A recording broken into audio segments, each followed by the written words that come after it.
Mr. Rush, Rogers Kaputnik, Buddy Holly, Coach Rush. Retirement at your age. Pearl, are you retired? No, I got another 7 years to retirement. Even though I'm older than Larry, I'm hoping to get to 50 years at McGill. And you got to have been employed to be able to retire, and I've never been employable. Larry Rush, I'll tell you, we met him. He was in poli-sci first year. You were in sociology. Correct. Then he went, hey, he's got an educated man, this guy is. I mean, he's retiring one education. I think, yeah, he's retiring from education, right? So he can now start his law degree finally. But I got a feeling he's going to do the one thing that he didn't get a degree in, music career. So he got education after poli-sci, and then he went to get law, right? And talking about law, didn't this guy have a lot of PIMs? Yeah, I don't know how Larry got into law, but my most, I don't know, fondest recollection of Larry, but certainly the most interesting recollection was this game against Repentigny. It was our first game of the 81-82 season, and Larry went a little nuts against his senior team and ended up with a McGill record 29 penalty minutes in the game, a record that still stands today, 43 or whatever, 40 odd years later. 29 penalty minutes, and then he ended up with the season a total of 39, which is still a McGill record, and he had 53 on his career, which was a McGill record, but eventually surpassed. So we're talking about a goaltender, not a goon defenseman. Yeah. I can tell you though, come on, this is such a sweet guy. I mean, and a thinker, deep thinker, and a musician. I mean, you know, he's like being accused like Johnny Depp was. I mean, come on, this is not this kind of a goony guy. I mean, after all, the referee had to be blind.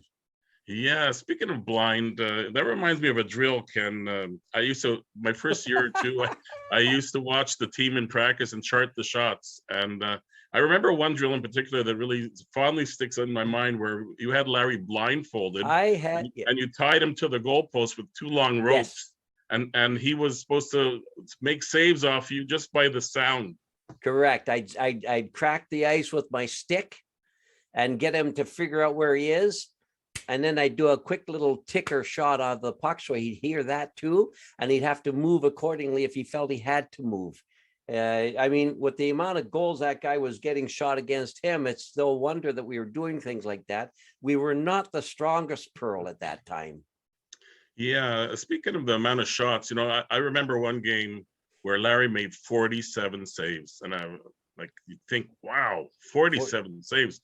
That's impressive. This was against Concordia in November of '79, and unfortunately, he made 47 saves, but unfortunately, he allowed 18 goals. So we lost 18-2, and that was a memorable moment in his. It was indeed. Kenny Culver always swearing he deserved the third goal. That's right. Kenny had both goals. It was 18-2. Kovo had both goals, and Larry he claims he had the hat trick, but the referee disallowed the goal for some reason. And Larry had 47 shots saved.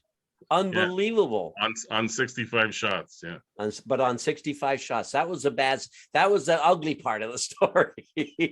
well, maybe the underlying part to the story was Larry wasn't supposed to be starting that day. It was supposed to be Francois Grenier. Correct. Who got the Concordia flu? Yeah. All of a sudden he called in sick, and the puck was it was turned over to Larry. So 47 saves. Yeah. He must have been dead by that time. Speaking of dead, fast forward. Oh my gosh, that was what, 81? Did you say 90? 91, 96? So the story of that is that Larry played for us, and then he came in and coached with us. And when I went to Switzerland, I took Larry with me as the assistant coach into Ajoie. He went down to I got a contract in Geneva. He came with me. He ended up taking that job over. And we then cut up again when I went to Austria. He then came later on, not to coach with me, but to coach. He was head coach by that time for a while. And he was coaching Lustenau. They came to Vienna, where I was living. And they won the championship for the Division II in Austria, and he did the dead bug dance with his whole team on the ice. Yeah, you know what the dead bug dance is? I'm trying to recall. Lying on your back and your all fours, or the bugs would be all sixes and all eights up in the air. I thought that was called the worm. No, the worm's the other one. He did that too. or All I right. did, one of the two.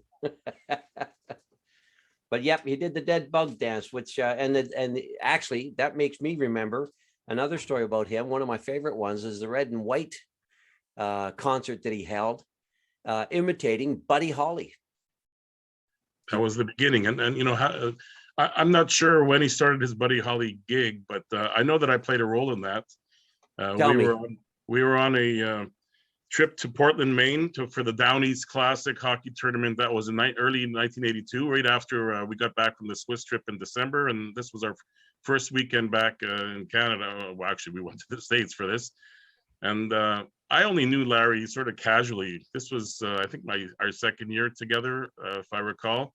But I didn't know him that well. And he comes up to me and he says, Pearl, you're the only guy on the team with a MasterCard. Can I borrow your card? I want to buy a guitar. I said, buy a guitar? We're here for play hockey. What do you mean? He says, oh, there's this great guitar. And I was in a music shop this afternoon.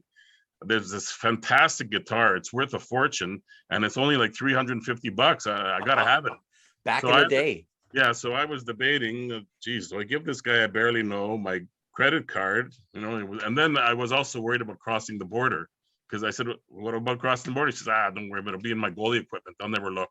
Like, oh my God, like I can just see me being arrested for smuggling something because my name's going to be on the bill, right? So anyway, I lent him the card, and he got the guitar, and the rest is history. Wow, man, oh man. A lot of great memories, huh?